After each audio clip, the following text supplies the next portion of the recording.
The man at the table didn't belong there. Everyone in the room could see it. The suit was wrong. The hands were wrong. The way he held his water glass, careful, like someone who understood the cost of breaking things, was wrong for a place like this. And then she walked in. The room went quiet the way rooms go quiet when something shifts.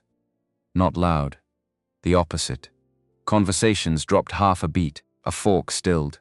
The string quartet played on, but somehow softer. She crossed the floor like she owned it. Because she did. She saw him, stopped 1 second. 2, something passed between them. Fast, electric, gone before anyone else could name it. His jaw tightened. Her hand found the back of a chair. He knew her, him not from here, not from a reservation card, or a matchmaker's pitch, or a sister's relentless phone call, from a road, from the dark, from the rain. Neither of them moved, and the room, without knowing why, held its breath. Section 1. Rain doesn't care about your plans. It doesn't care that you ironed your only good shirt twice because the first time left a crease in the wrong place. It doesn't care that you've been rehearsing your exit strategy for 2 hours. Show up, shake hands, survive 1 drink, sight an early morning, get out.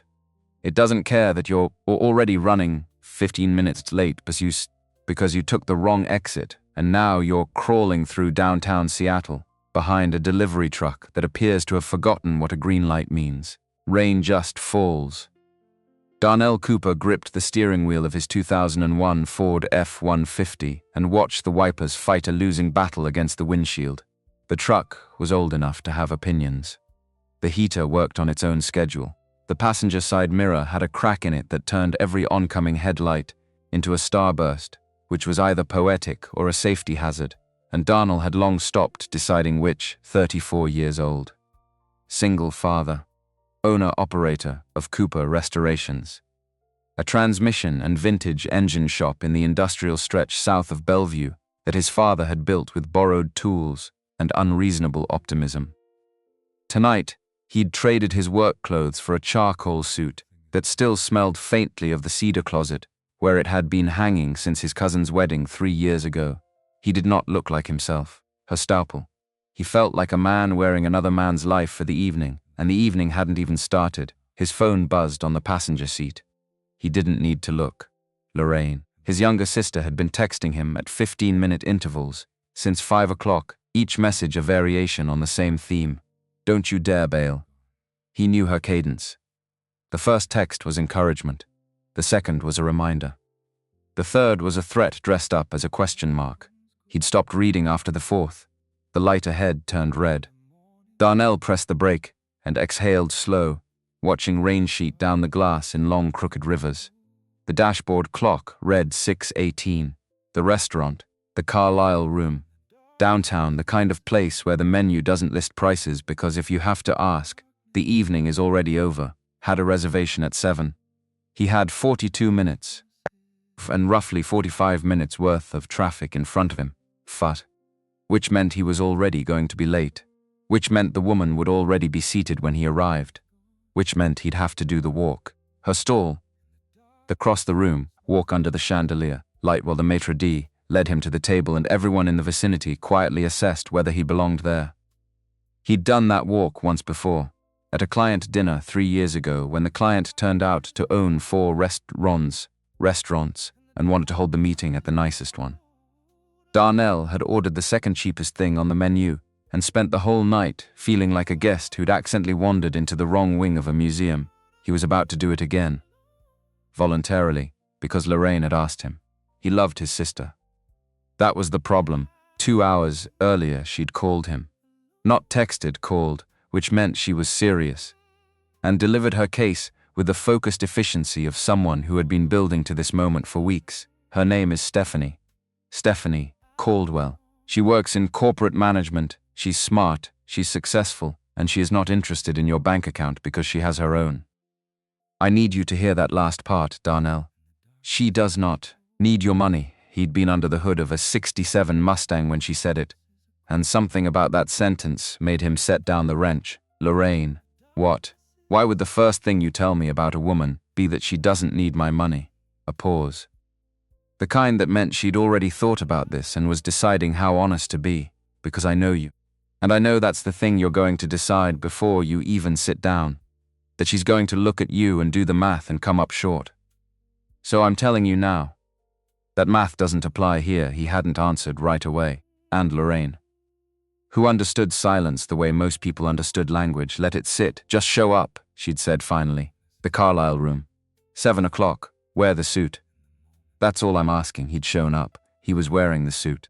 He was stuck behind a delivery truck in the rain. 2 out of 3 wasn't bad. He reached over and turned up the radio, then turned it off again. Too loud. Too cheerful. There was something obscene about a cheerful song right now.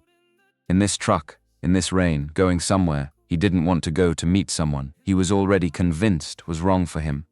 Not because he knew anything about her, because he knew how these things went. He was a mechanic. A good one.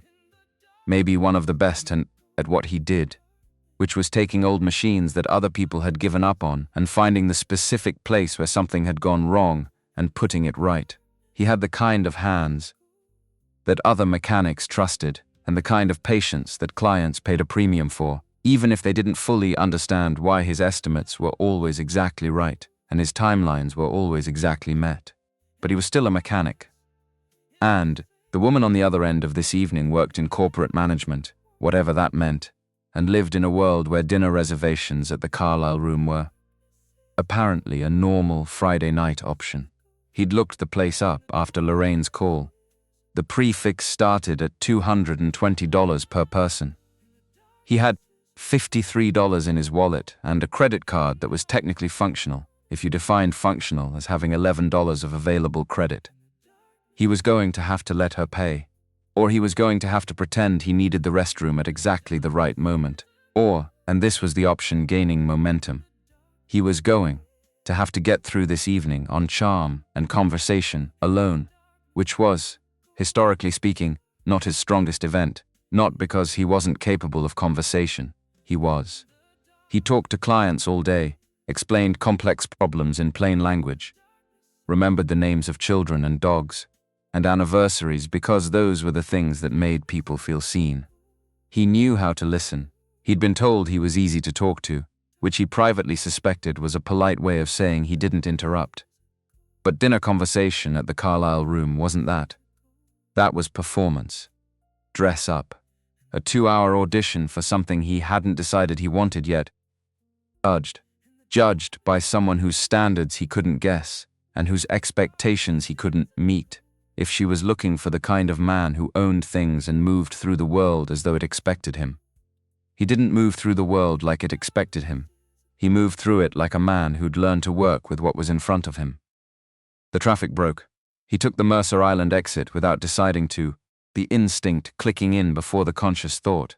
The island was a back road shortcut. He'd known since high school, the kind of route that shaved 12 minutes off the trip if the road was clear, and added 4 if it wasn't. Tonight it was worth the gamble. He turned off the main road and felt the city recede behind him, the downtown lights swallowed by pine and darkness, and the particular kind of wet road quiet that only happens in the deep middle of a northwest storm. He exhaled, let his shoulders drop 2 inches. Okay. So he'd get there. He'd walk in. He'd do the walk.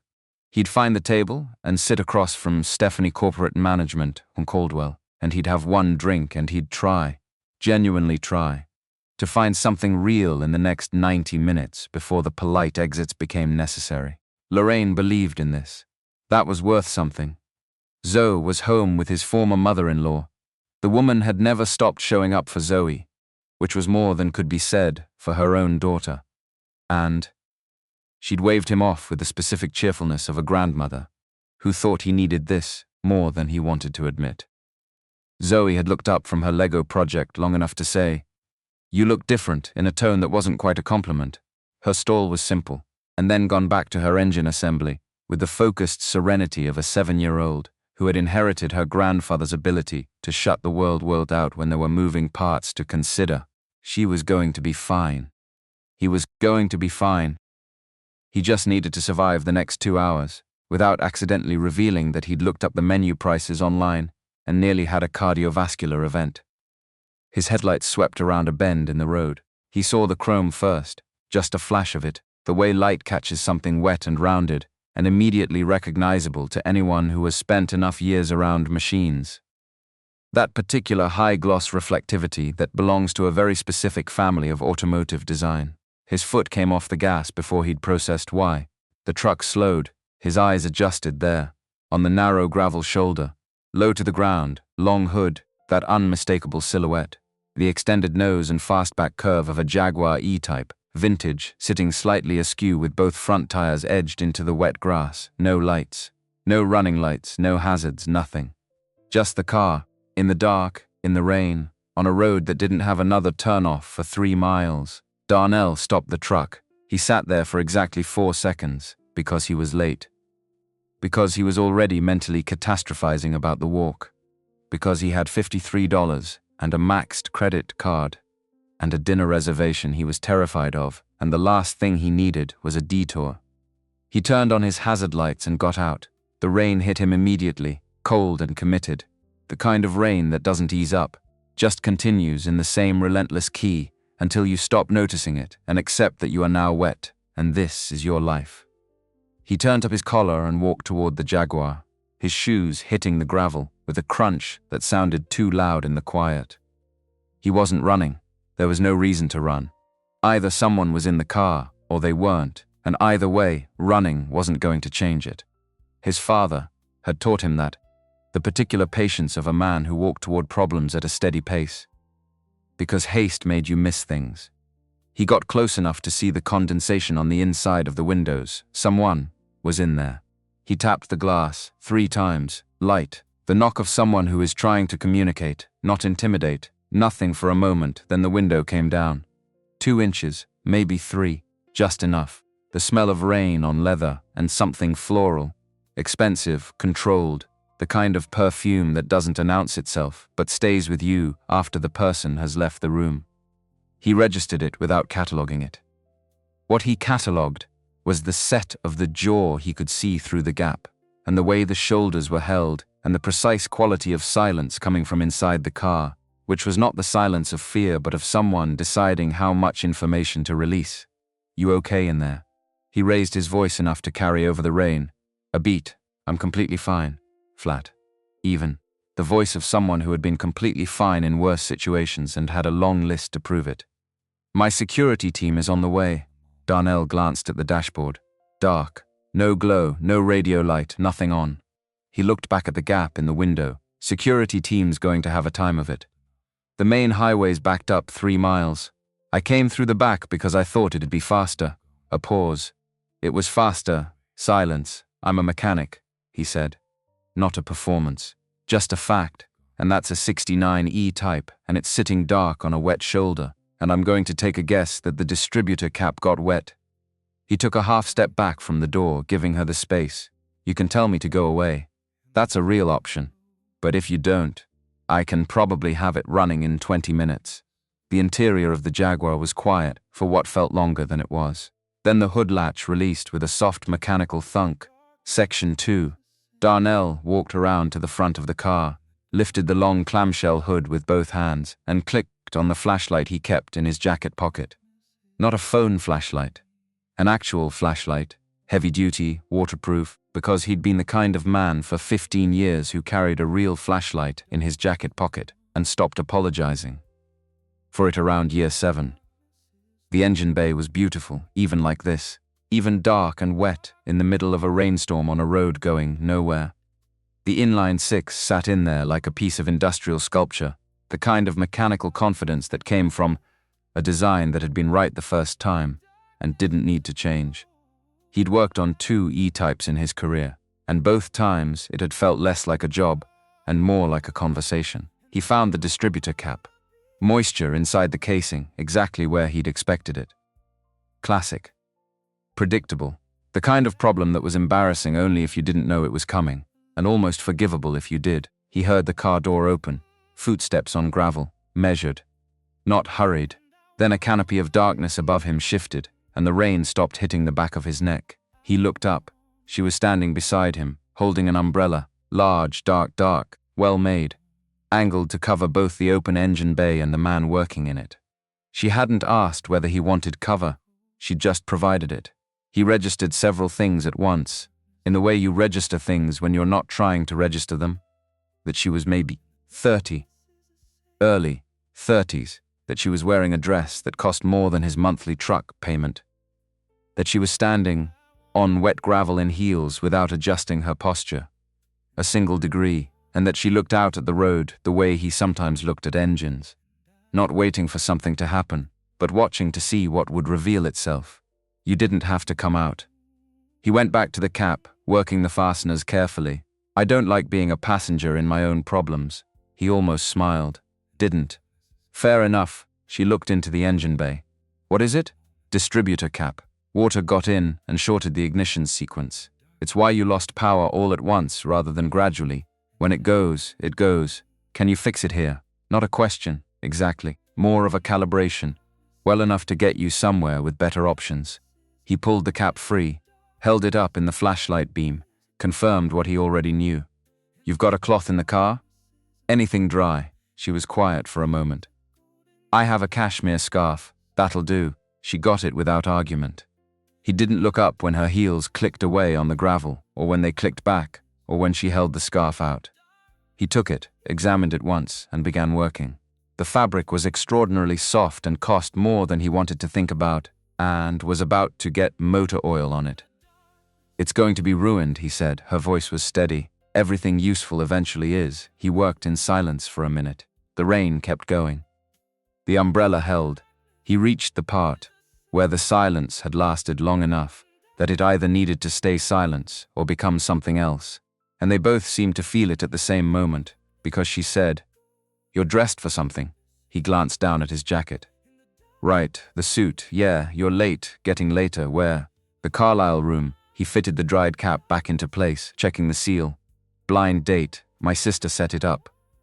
I've been trying to figure out how to survive it for about 3 hours." A beat from her side. "What makes you think it'll need surviving?" He didn't look up. "The woman works in corporate management. I'm a mechanic with a 7-year-old, and a shop that's currently having a conversation with the bank that I'd rather not be having." He tightened the last screw. "We're going to sit across from each other for 90 minutes and have nothing to talk about, and then be politely grateful that it's over. Maybe you've already decided that. Maybe I've got enough data points. Silence, not agreement. Not argument. Just silence that pushed back without using words. She might be someone who's tired of people who are exactly like her, the woman beside him said. Careful. Almost careful. Fespud.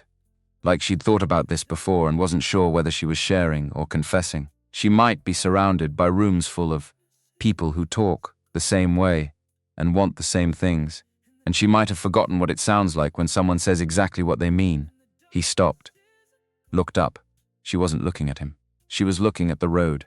Her jaw was set in that particular way he'd noticed through the car window, and there was something in the line of it that wasn't what he'd expected when he'd first heard the voice. He'd expected composed.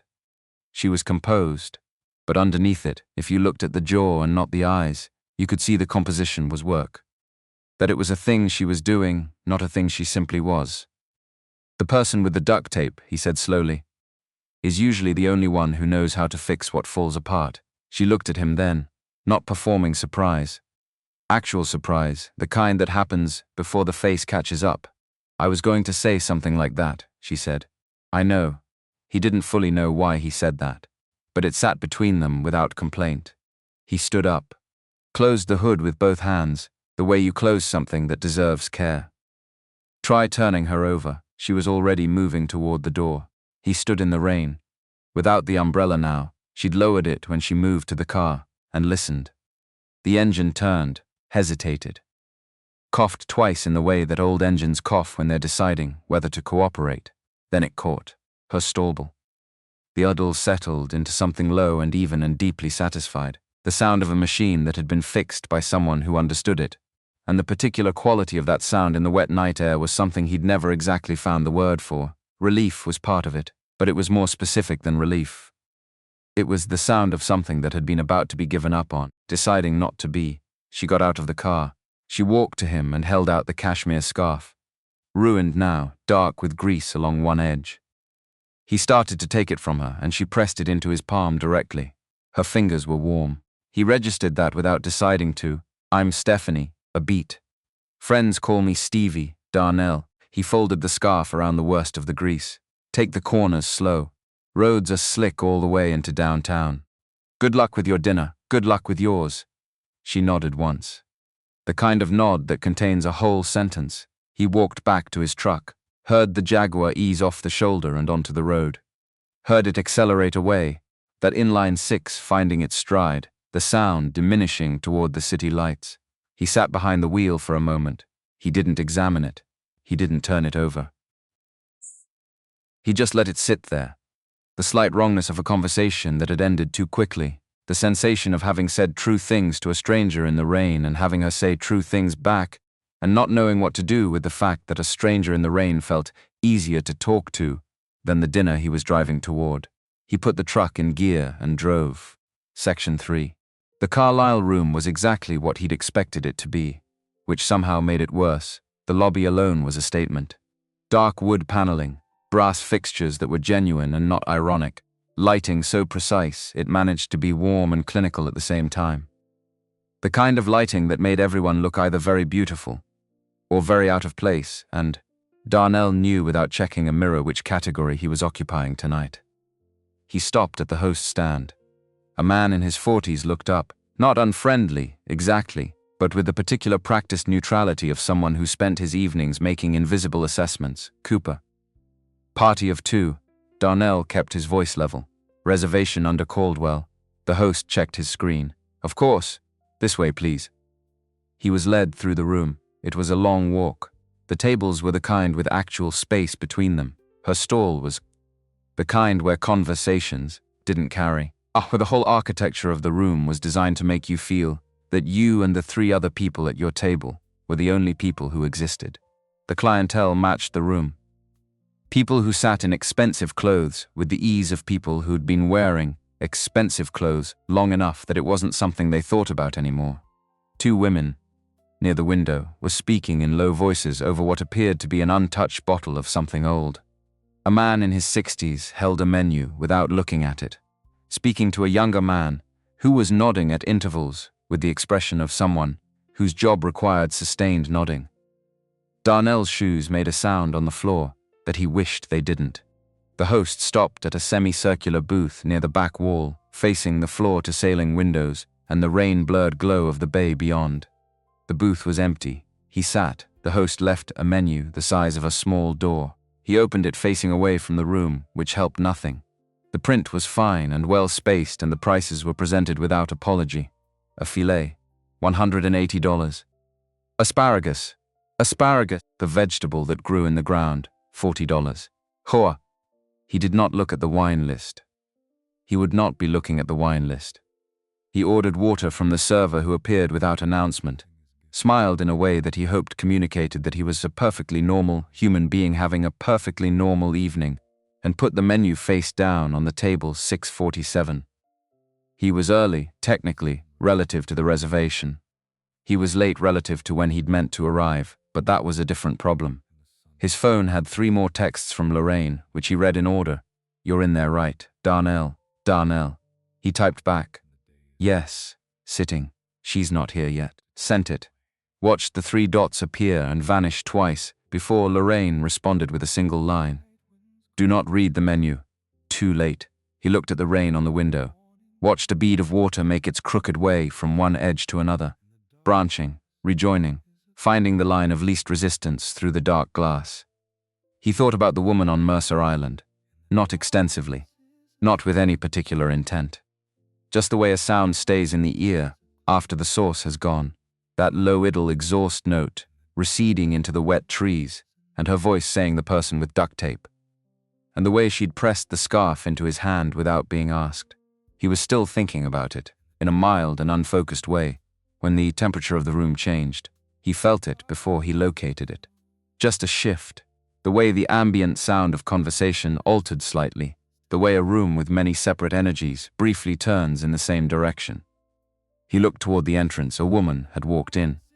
She was taking off a coat, dark, tailored, and handing it to the host. Her stall was purple. and she was doing this with the practiced efficiency of someone who had performed this action in rooms like this many times and had never once wondered whether she belonged. She wore a dress the color of deep water. She had earrings that caught the chandelier light without asking for attention. Her hair was up, and at the nape of her neck where a few strands had escaped in the rain, they were still slightly damp. He recognized the jaw first, the particular set of it, the composed, working quality of it that he'd catalogued in the flashlight beam on a gravel shoulder 25 minutes ago. No, that was. She was following the host now, moving through the room, in that direction of elation of resistance that some people have, the way water finds the right path. And she wasn't looking at him yet, and his hand, he discovered, was gripping the edge of the table. She looked up, found him instantly, because people who spend their lives navigating rooms like this always know which table is theirs. Stopped, 1 beat. 2. He watched her face do the thing that faces do when the brain is revising its entire operating model in real time. Not a dramatic thing, a very small thing, a fraction of a degree in the set of the brow, a tiny recalibration in the shoulders. He probably looked exactly the same. She moved to the booth, sat down across from him, set her hands on the table, very still. Darnell, his name in her mouth sounded different than it had in the rain. Everything sounded different. Stephanie, a pause. Stevie. She looked at him for a long moment, not performing anything, just looking. A sound came out of her. Not quite a laugh, not quite a breath, something at the precise border between the two. The kind of sound that happens when the body decides an emotion before the brain has filed the paperwork. You fixed my car. It wasn't a question. 40 minutes ago, you were standing in the rain. Yes. And you told me. She stopped herself. You told me about a corporate manager who was going to look at you like a curiosity. I did say that. You said you had nothing in common with her. I hadn't met her yet. Her hands on the table were very still and her jaw was doing that thing, and then, unexpectedly, genuinely, the way things are genuine when they've come from somewhere that didn't plan them. She smiled. Not the smile of a CEO managing a room. The stall was the smile who just got pulling exactly the kind of move that the universe occasionally pulls, the kind that makes you realize you've been treating life like a chess game when it's actually something else entirely. He felt the knot in his chest. The one he'd been driving with for 3 hours. Release by about half. Of all the roads in Seattle, she said, to be fair, I always take Mercer Island when the interstate's backed up. That is not the point, Darnell. I know what the point is. The server appeared. Minas were presented. Darnell took one, and this time he didn't open it because he'd already done his research, and nothing on that paper was going to be different. He set it face down. Stephanie looked at the menu in her hands, then at the menu on the table, then at him. Something moved in her expression. Not pity. He would have felt pity and braced against it, but something more like recognition.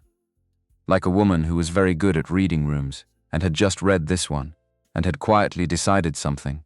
Antoine, the server, materialized. We won't be ordering dinner. Bring a bottle of the Opus One to the table, please, and put it on my usual account. She slid the menu to the edge of the table and turned back to Darnell. I hate this restaurant. Conversational. Factual. The portions are sculptural rather than edible. The acoustics are designed to make everyone sound important. And there are at least 3 people in this room who are actively monitoring who I'm with and will have an opinion about it by morning. One of those people is going to be disappointed in the size of the story. Let them be. She looked at him steadily. The wine is a prop. So we have 10 minutes to decide what we're actually doing tonight. He looked at her across the white linen and the chandelier glow and the carefully orchestrated remove of a room that cost $220 minimum to exist in. He thought about the gravel shoulder, the umbrella, her voice saying she might be tired of people exactly like her. Without knowing she was talking about herself, I know a diner, he said. Burgers. Terrible coffee. The kind of place where the vinyl on the seats is original and nobody's replaced it because nobody's thought to. She studied him for a moment. Is the coffee truly terrible? Earl's been making it the same way since 1987 and has been told it's terrible by every person he's served and continues not to care. That, she said, is a man with a philosophy. He almost laughed. Actually, almost. The Opus One arrived, was opened, was poured into glasses that neither of them touched. It sat on the linen between them like an expensive alibi. My PR director told me, Stephanie said, her eyes moving briefly around the room, with the reflexive surveillance of someone who'd learned to track a space without appearing to, that I needed a tether to the real world. Those were her exact words. She slid the reservation card across my desk like she was filing a prescription. My sister called it a mandatory life decision. She didn't phrase it as a request. Did you almost not come? I practiced not coming for 2 hours. He watched her face. You? I took the long way. Turned my phone off. A beat. That's why I couldn't call for help on the road. I know you knew that. From the second I saw the dashboard. No emergency call, no roadside app, either no phone, no signal, or you'd made a choice about being unreachable. He looked at her. That stretch of Mercer Island doesn't have a signal dead zone. I've driven it 100 times. She was quiet for a moment. Every Tuesday evening, she said, not quite answering, and not quite avoiding it. My father died on a Tuesday. That was our phone call time. I haven't been able to use Tuesday evenings for being reachable. Not since. She didn't look away when she said it. Didn't soften it with anything. Just offered it as information, the way she'd offered the cashmere scarf. Here, take it, use what you need. He received it the same way. How long? 6 years. He nodded. Left room around it. My father built the shop, he said after a moment. Cooper Restorations. He started it with one lift and a rented space and a reputation that was entirely theoretical because he'd never worked for himself before. He was a third-generation mechanic, and that mattered to him, not as a limitation, as a foundation. He looked at the table. He died 4 years ago. I took over a shop that was doing okay and have been in the process of returning it to okay ever since. What happened in between? Divorce. Custody case. My ex-wife had better lawyers and I had better ethics, which was a trade-off that cost me about 2 years of cash flow and all of my savings. He said it plainly, without self-pity. It was history, it had happened. I kept Zoe, lost everything else. The shop's been treading water. She looked at him for a long time. Not with pity. He'd been watching for pity. Was simple.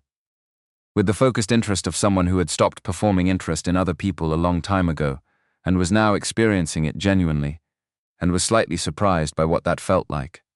The reservation, Darnell said. We should probably pretend to drink this wine while we figure out the exit. Stephanie reached across the table and picked up her glass, held it for a moment without drinking, and set it back down. The wine is very good, she said. It's a shame about the room. I'd offer to take you somewhere better. The diner. Burgers. Terrible coffee. The real thing, he said, and meant it in more ways than it was practical to explain. She looked at him, and in the particular light of the Carlisle room. With the chandelier catching the edge of her earring, and the rain against the windows and the half-poured opus, one between them like a ceremony for a life she'd been living that was about to shift. Stephanie Coldwell made a decision. He watched her make it, not dramatically, just a settling. The way a machine sounds when it stops running rough and finds the right calibration. Something small and specific in the operation of a thing that had been working harder than it needed to. Let's go, she said. They left the wine on the table. Section 4. The rain had eased to something lighter, a fine mist that caught in the headlights rather than hammered the glass, and the city outside the truck windows had that particular post-downpour sheen. Everything wet and reflective, the streets holding light in thin, bright ribbons. Stephanie sat in the passenger seat of the Ford F-150, with her hands in her lap and her coat folded over her knees. She did not comment on the state of the truck. She did not reach for anything to hold. She looked out the window at the wet city and said nothing, and the silence in the cab was not uncomfortable. Not comfortable exactly. Present, the kind of silence that has weight because the two people inside it are actually inside it. Not just waiting for it to end. Darnell drove. He'd offered once, when they reached the truck, and he'd opened the passenger door and watched her climb in without hesitation to explain the heater situation, that it functioned, but had opinions about when and how much. She'd said that's fine and meant it. He believed her. Earl's all-night diner occupied the ground floor of a building that was older than anything.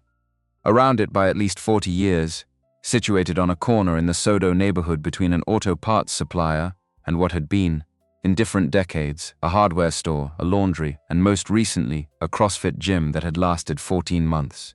The neon sign in the window, Earls, in red, with all night, in smaller letters below it, had a short in the E that caused it to flicker at irregular intervals, which Earl had been informed about many times, and had filed in the same drawer as complaints about the coffee. Darnell pulled into the small gravel lot and cut the engine. Through the diner window, the interior was visible in the warm fluorescent spill. 4 occupied booths, the counter with 3 stools taken.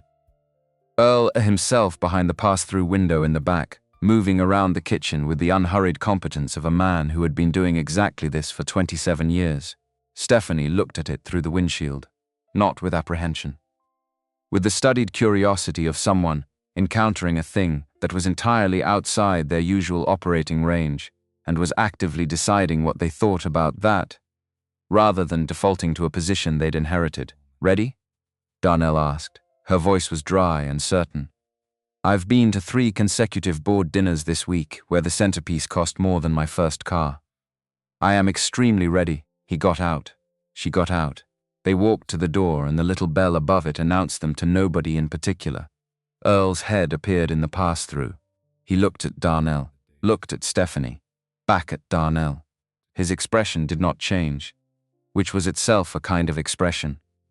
The particular non-reaction of a man who had seen Darnell in this diner at every stage of his life, from 14 years old, ordering a single cheeseburger and stretching it 2 hours because his father was still working, to the night after the divorce was finalized when he'd sat in the corner booth until 2 in the morning, and Earl had refilled his coffee 6 times without saying a word. He held up 2 fingers. The question was clear. Darnell nodded. "Corner booth," Earl said, and disappeared back into the kitchen. The corner booth was the one Darnell's father had preferred. Same cracked vinyl, deep burgundy going brown at the edges, same window view of the parking lot and, beyond it, the glow of the highway overpass. Same laminate table that had survived decades of plates and elbows and the occasional situation that didn't need to be specified. Stephanie slid into the booth and set her coat beside her.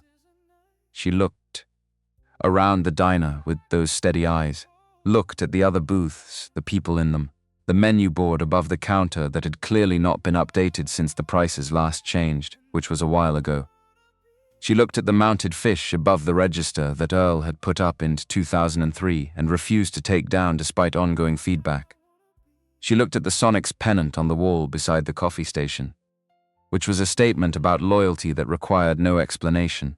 She looked at all of it the way she'd looked at the engine bay of her car, like something that would reveal itself if she paid attention. 2 menus arrived, laminated, hand-lettered, specific. The house burger was listed first, described in 5 words: ground beef, cheese, Earl's sauce. Below it, variations. Darnell didn't look at his. "The house burger," he said. "Trust me." She looked at the menu for approximately 4 seconds, closed it, and set it on the edge of the table. "All right." Earl brought the food himself, which he only did for certain people, and set the plates down without ceremony. 2 burgers, 2 mountains of fries, a bottle of ketchup that didn't have a label because the label had come off years ago and nobody had replaced it. Stephanie looked at the burger. She picked it up with both hands, took a bite, chewed, swallowed. She set it down, picked up a napkin, pressed it to the corner of her mouth, and said, "This is extraordinary." Darnell was already eating. "I know. Why doesn't everyone know about this place?" Everyone in a 5-block radius knows about this place. Nobody outside it does. Earl doesn't advertise. He's never had a website. Someone left him a Yelp review once, and he printed it out and put it in the trash in a single motion, no pause. That man has a value system. He does. She ate. He ate. The diner moved around them in its regular rhythm. The bell over the door, the sound of Earl's spatula, the low conversation from the counter, where a man in a work vest was talking to another man in a work vest about something that had apparently gone wrong with a compressor and wasn't going to go right anytime soon. The coffee arrived. Stephanie took a sip, set the cup down with an expression that was genuinely difficult to read. She stopped. "Yes, it tastes like Earl made it angry." Darnell nodded. 1987. Same method. He says the coffee is right, and the people who don't like it are wrong. He's not wrong to say that. She looked at the cup with something approaching respect. This coffee has a point of view.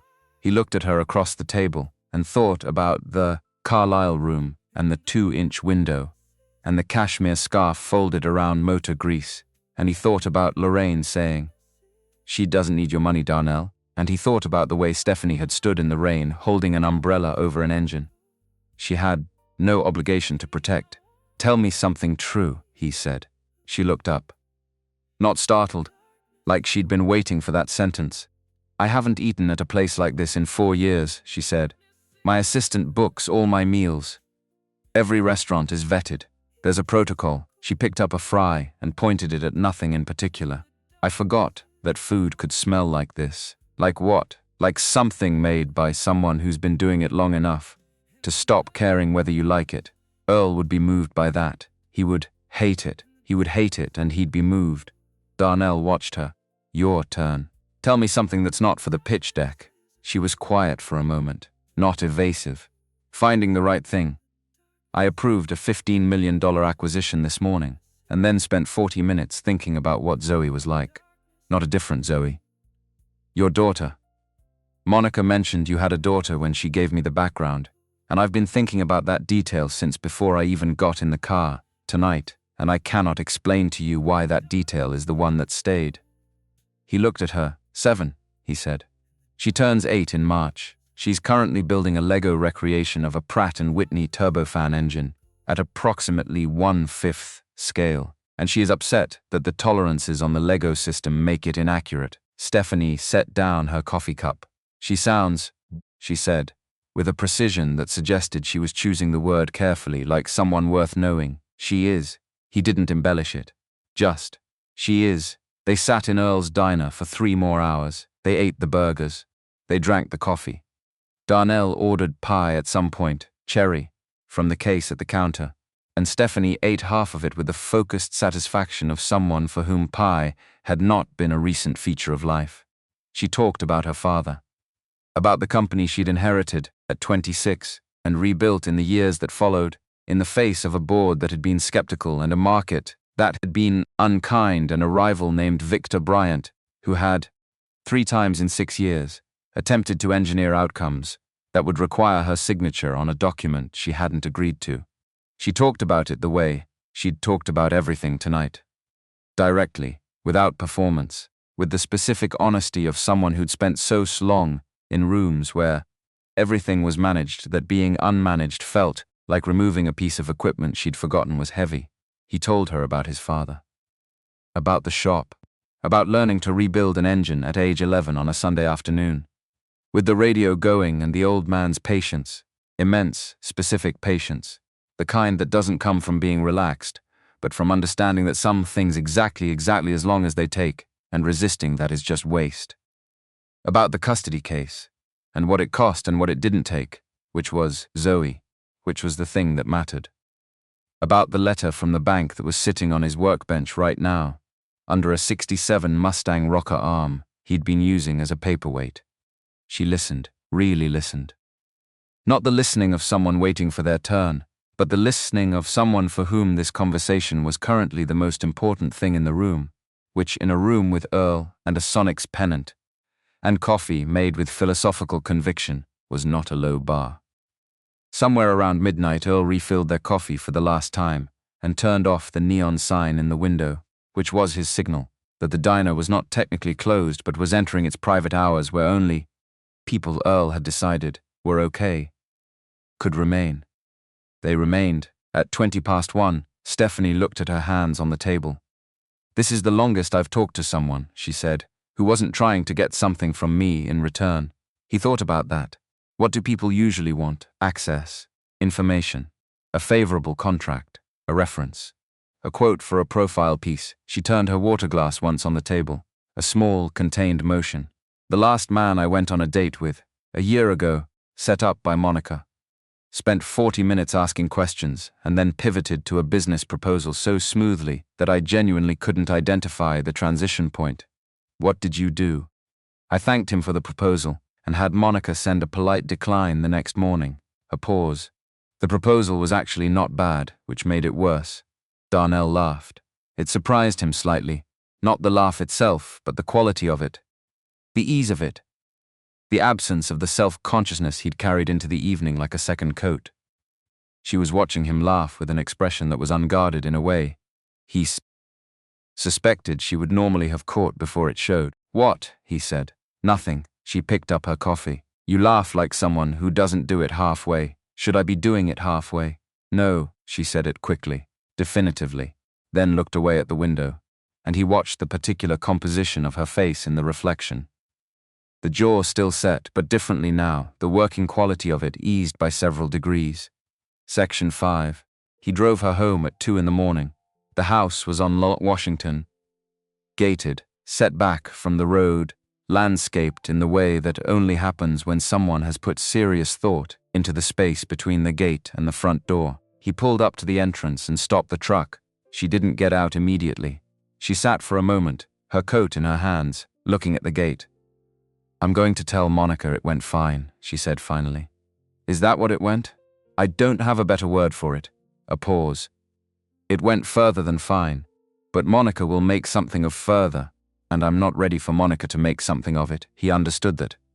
She got out, stood on the wet driveway in the misting rain, coat over her arm, heels on the stone, and looked at him through the open truck window. "The car," she said. "The fix you made. Is it permanent?" "No, it'll hold. But the cap should be replaced properly with the right part, so it might need to come back to a shop. It should. Sooner rather than later." She looked at him for a long moment. "I'll be in touch," she said. Not a pleasantry. A statement. The kind of thing Stephanie Coldwell said when she meant it. He drove home through the empty wet streets and didn't examine it, and didn't analyze it, and let it sit in the cab of the truck with him the way the conversation had sat. Present. Waited. Going somewhere. He couldn't quite see yet. Zoe was asleep when he got in. He checked on her. She was curled around her pillow with one hand resting on the edge of her Lego project on the nightstand, like she'd fallen asleep mid-thought. He stood in the doorway for a long moment, 7 years old, building a turbofan engine at 1/5 scale. Upset about the tolerances, someone worth knowing, Stephanie had said. He turned off the hall light and went to bed. He did not sleep for some time.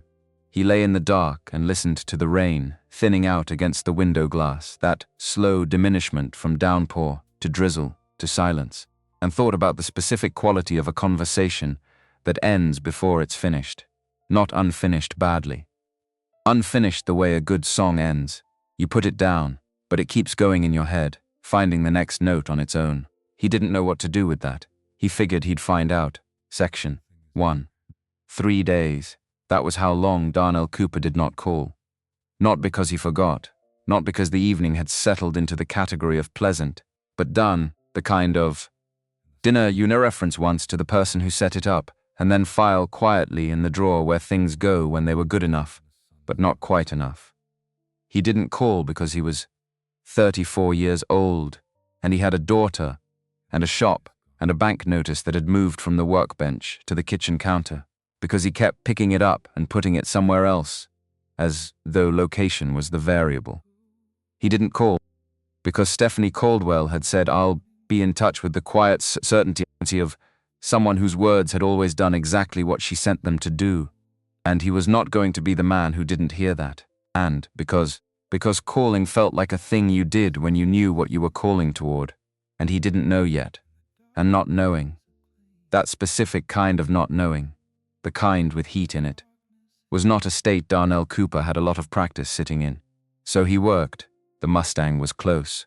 2 days away, maybe 3, if the chrome on the rear trim gave him trouble, which it would, because chrome always gave trouble, and the universe ran on that law as reliably as gravity. He put in 11 hours on Monday and came up from under the chassis at 7 in the evening with grease to the elbow, and the particular clarity that physical work produced, the kind where your hands have been fully occupied and your mind has been doing whatever it needed to do without your supervision. What his mind had apparently been doing was replaying a conversation in a diner, not the whole thing. Pieces. The way she'd said this coffee has a point of view, with the kind of dry precision that landed so flat it almost missed you and then didn't. The way she'd listened to the story about his father without converting it into something, without turning it into a lesson or a parallel or an affirmation. She'd just held it. Let it be what it was. He stood at the shop sink, running water over his forearms, and thought. There are people who know how to receive a thing. Rarer than they should be. His phone was on the shelf above the sink. He looked at it. Didn't pick it up. Tuesday morning. Lorraine came by the shop. She did not text first. Lorraine didn't text first when she had something to say face to face, which was a quality Darnell respected even when it inconvenienced him, which was most of the time she exercised it. She walked in, looked at the Mustang, looked at him, accepted the coffee he poured from the shop machine without commenting on its quality the way she usually did. Well, she said, I'm not doing this. You haven't called her. I'm aware of what I've done and not done, Lorraine. I'm just noting it as a fact. She sat on the stool he kept near the workbench, the one Zoe used when she came by after school, and wrapped both hands around the mug. How was it? He worked a socket wrench once. Twice. It was good. Lorraine was quiet for approximately 7 seconds, which was about 5 more than her average tolerance for conversational understatement. Then, Darnell. She called me. He stopped. Stephanie called me, Lorraine continued, with the careful neutrality of someone diffusing something. She got my number from Monica, who got it from me when we set this up. She called to say that she had a really good time and she didn't want to overstep by calling you directly, and she wanted to make sure that was fine. That you were okay. He set the wrench down. He needed a second with that Stephanie Coldwell, CEO, whose Tuesday evenings were the only hours she protected from the world, who moved through rooms as though they had been waiting for her, had called his sister to ask whether it was okay to call him. She didn't want to overstep, he repeated. Those were her words. He picked the wrench back up. Put it down again. What did you tell her? I told her that you were fine, and that you were the kind of man who moved at his own pace, and that she should give it until Wednesday and then call you herself if she wanted to. Lorraine looked at him over her mug. Today is Tuesday. He knew what day it was. He also knew. Standing in his father's shop with motor oil on his hands and a bank notice on the kitchen counter, and Lorraine watching him with the specific patience of a woman who had been watching her brother sidestep his own life for 3 years, that the pace he moved at had less to do with deliberation, and more to do with fear, wearing the costume of deliberation. His father had told him that once, in this exact shop. Standing roughly where Lorraine was sitting now. There's patience and there's hiding, son. Both of them look like standing still from the outside. Only you know which one you're doing. Darnell picked up his phone, dialed. It rang twice. Her voice, when it came, was the voice she used when she answered calls from numbers she knew but hadn't expected to ring just then. Controlled, present, a fraction of a breath before the word, Darnell. Your car needs a real fix on that distributor cap, he said. The roadside repair will hold, but it won't hold forever. You should bring it in and let me do this properly. A pause. Are you asking me to bring my car in? I'm telling you, it needs a proper part. The one I used out there was a temporary solution. Right, another pause. Shorter. And if I brought it in, when would be a good time? Thursday works. Morning, Thursday morning. If that works for you, it works for me. He could hear. Not quite hear, more like sense, the edge of something in her voice. Not laughter, the thought of laughter. This is a very professional phone call, Darnell. I'm a professional, you are. A beat. Thursday morning. Thursday morning, she ended the call. He stood in the shop and felt approximately 23 years old, which was not a feeling he'd expected from a phone call about car maintenance. Lorraine was watching him from the stool, with the expression of a woman who had just watched her brother communicate with another human being through a conversation that was technically about a distributor cap and was actually about everything else. Thursday, Darnell said. Lorraine took a sip of bad coffee. Thursday, she confirmed and left it there, section 2. Thursday came the way Thursdays do when you've been paying attention to the calendar, slightly slower than all the preceding days, and then all at once. Darnell was under the Mustang at 7:15 when he heard the Jaguar's engine in the driveway. He recognized it before it cut out. The particular note of it, the settled, low idle of a machine that had been running again after a roadside repair and was due for proper attention. It sounded like something that needed finishing. He stayed under the Mustang for one more minute, finished the vault he was on, slid out. Stephanie was standing just inside the entrance to the shop bay, looking at the Mustang. She'd dressed not dressed up, but dressed differently than the Carlisle room or the diner. Dark slacks, a jacket in a deep rust color, flat shoes. She looked like someone who had thought about the fact that she was coming to a garage and had decided to acknowledge that reality without abandoning her own. She looked at the Mustang the way she'd looked at the E-Type's engine bay, with actual interest, not polite guest interest. The real kind. 67? She asked, fastback. Numbers matching engine. Owner bought it in pieces from an estate sale in Tacoma 4 years ago, and it's been here 7 months. He came around the front of the car and looked at her across the hood. He calls once a week to check on it. Do you tell him the truth? I tell him where we are. If that's the truth, then yes. She nodded, moved along the side of the Mustang, looking at the bodywork, running one hand 2 inches above the fender without touching it, which was something people with instincts did around restored metal. Who taught you that? He asked. My grandfather. He had 3 classic cars and no patience for people who touched them without permission. She stopped at the rear quarter. He said, metal remembers fingerprints. He's not wrong. She looked up. Looked at him the way she'd looked at him in the diner. That direct, unmanaged look. The one that didn't seem to come from her professional equipment, but from somewhere that predated it. Thank you for calling, she said. Not performing gratitude, just offering it. You called Lorraine, he said. I did. You didn't have to go through Lorraine, I know. She held his gaze. I didn't know the protocol. There isn't a protocol I know for this. He thought about that. About the specificity of it. A protocol I know for this. As though she had protocols for everything else. As though the absence of one here was a thing she'd noticed and named rather than simply navigated around. There's no protocol, he said. You can call me directly, I'll do that. A breath. Next time. Next time. Both of them registered it, and neither of them flagged it, and it sat in the shop with the smell of motor oil and the morning light coming in through the bay door. He worked on the Jaguar for 90 minutes while she sat on the stool by the workbench, Zoe's stool, which she'd taken without being shown to it, which he noticed. And they talked the way they'd talked in the diner, without an agenda, which was to say honestly, which was rarer than it should have been for both of them, and they both knew it. She told him about the acquisition, Pendleton Tower, a building in downtown Seattle that had been in the Pendleton family for 60 years and had come to market through a complicated inheritance dispute that was still working through the courts. Coldwell Global had wanted it for 2 years. Victor Bryant had argued in 3 separate board meetings that the acquisition was speculative and the timeline was unreliable and the risk-adjusted return didn't justify the exposure. Stephanie had closed it on Tuesday afternoon, 3 days before she'd stood in the rain on Mercer Island. He was in the room, she said, when the papers came through. He'd organized his opposition around a 20-point analysis. He had color-coded slides, a pause. I'd found a clause in the estate filing that opened a direct acquisition window. 14 days. I moved in day 2. He didn't see it coming. He doesn't read the source documents. He reads the summaries his team prepares. Her voice was level, not triumphant. Matter of fact. Victor Bryant is very intelligent about the world as he understands it.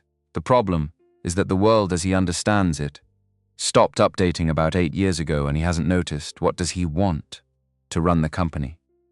He's wanted it since my father was alive. She looked at the Jaguar's hood, which Darnell had opened for the proper repair. He voted against every decision I made in my first 2 years. Not because the decisions were wrong. Because they were mine. Darnell thought about that. About the specific texture of that kind of opposition. Not about the thing, but about who was doing the thing. He'd encountered versions of it. Not at the same altitude. But the shape of it was recognizable. Does he scare you? Darnell asked. No, said immediately, without considering whether to say it. What he does is tire me. There's a difference. She looked at her hands for a moment. Scared means the outcome is uncertain. Her stall was simple. Tired means you can see exactly where it's going, and you still have to do all the work to get. He understood that in a different register entirely, the bank notice was still on his kitchen counter. He hadn't told her that.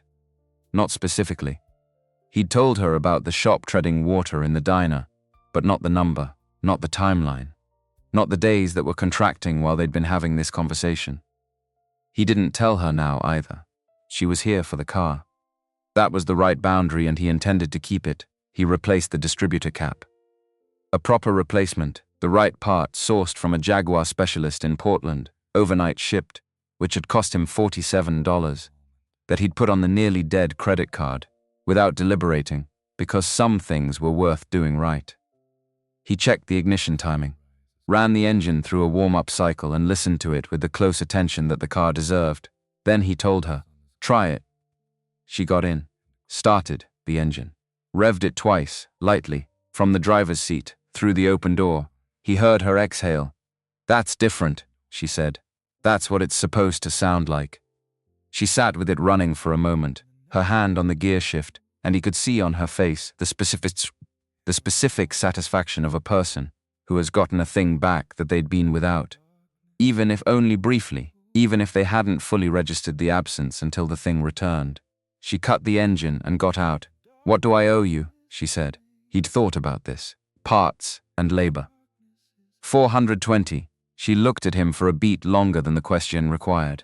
"That's under what a dealer would charge." "I'm not a dealer. Darnell. Stephanie." She held the look for one more second and then reached into her jacket and pulled out her phone to send a payment. He gave her the shop account. She sent it without checking the amount, which he noted was a different relationship with money than he had ever had or would ever have, and which he was not going to spend energy comparing himself against. "There's something I want to ask you," she said, putting the phone away. He waited. She asked it directly, which he'd come to understand was her only register. "Can I bring you something to look at? A '71 Chevelle in my personal collection. It's been in storage for 2 years because the shop that was handling my cars couldn't figure out what was wrong with the fuel system. And I stopped trusting them after the 3rd attempt." "Bring it in," he said, just like that. "If it needs work, it needs work. Bring it in." She looked at him. Something in her face shifted. Not dramatically, but the way light shifts in a room when a cloud moves. A small adjustment in what was visible. "Thursday worked well," she said. "It did. I'll call before I bring the Chevelle." "Call directly," he said.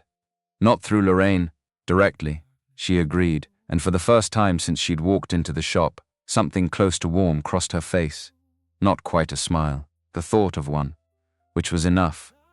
She drove the Jaguar out of the lot, and the sound of it diminished down the street, that properly calibrated exhaust note carrying the particular satisfaction of a machine restored. Darnell stood in the bay door and watched it go. His phone buzzed. "Lorraine." "How'd it go?" He typed back. "She's bringing a Chevelle in, Lorraine. That is literally the most romantic thing you have ever texted me." He put the phone in his pocket and went back to the Mustang. Section 3. Victor Bryant arrived at the Carlisle room at 7:15 on Friday evening, 1 week after Darnell had sat in that same semicircular booth, watching the door, with 2 men whose names didn't matter but whose willingness to listen did. Darnell was home, putting Zoe to bed at the time, reading her the chapter she'd requested for the 3rd consecutive night. A book about jet propulsion, written for adults that she had somehow located at the school library and checked out, without asking anyone whether it was appropriate. What Darnell would know eventually, pieced together later from things Stephanie told him and things Monica confirmed, was this. Victor Bryant had spent Thursday watching. His assistant, efficient, well compensated. Her stall was accustomed to tracking things without being asked why, had identified the Jaguar parked outside Cooper Restorations for 90 minutes that morning, and noted the address, the business name, the sole proprietor on record. Victor Bryant filed this information the way men like Victor Bryant filed information. Not for immediate use. As currency, to be spent when the exchange rate was favorable. He ordered a scotch he didn't particularly want and told the men across from him, in a voice calibrated to carry no further than the table. Stephanie is making a personal investment in a small garage in Bellevue. Sole proprietor. Single father. Currently in arrears with their lending institution. One of the men asked how he knew about the arrears. Victor looked at him with mild patience. "Because I pay people to know things." He let that sit, then. "She's impulsive. She always has been. Her father was the same way, and it cost him twice before it didn't. He swirled the scotch. The question isn't whether this creates an exposure for her. The question is when to use it. The two men looked at each other. Victor Bryant looked at his drink. He was not wrong that Stephanie acted on instinct sometimes. He was wrong about what kind of instinct it was. But that distinction would take time to reveal itself, and in the meantime he was the kind of man who converted a partial red into a certainty and moved on it. This would matter later. The following Saturday night, Stephanie was back at the Carlisle room. Different table, front of the room. Monica across from her. Monica Hargrove across from her, eating a dinner that was about being seen in a normal context after the press round. The Pendleton acquisition had started generating the particular kind of attention that attached itself to visible women in positions of power and worked backward from their decisions as to explain them in terms that had nothing to do with the decisions. Two pieces that week had suggested that Stephanie's acquisition strategy was evidence of instability. She had read both and said nothing, and let Monica handle the responses, which Monica did with the focused efficiency of someone who had been doing exactly this for 6 years. Tonight was dinner. Public, documented, no story. They talked in the easy shorthand of people who had worked together long enough to skip the preamble. The Bryant situation, Monica said, is not a situation. He's been asking questions about Cooper restorations. Stephanie set down her fork, just for a moment. Then picked it up again. How do you know that? Because I have the same sources he does, and I pay better. Monica cut something on her plate with surgical precision. He pulled the business filings. He knows they're behind on the commercial note. Stephanie said nothing. Victor is going to use it, Monica said. Not as a personal attack, as a governance question. He'll frame it as a CEO making decisions based on relationships rather than merit. The decision to have the shop evaluate the fleet vehicles hasn't been made yet. He doesn't know that. Then he's speculating. He's building. Monica looked at her directly. Stephanie, I am not telling you to stop. I'm telling you what's in the water. Stephanie was quiet for a moment. Around them, the room moved in its regular current. Servers, guests, the low shine of crystal and polished silver and the specific warmth of a room, designed to make its occupants and feel that the world outside it was someone else's problem. He's a skilled mechanic, she said. One of the best I've encountered. If I move the fleet contract to his shop, it's because the quality of work justifies it.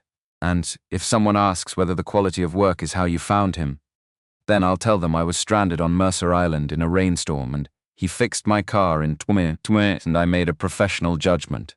She met Monica's eyes, which is exactly what happened. In that order. The question sat between them. Monica, I'm not judging. I'm mapping the exposure.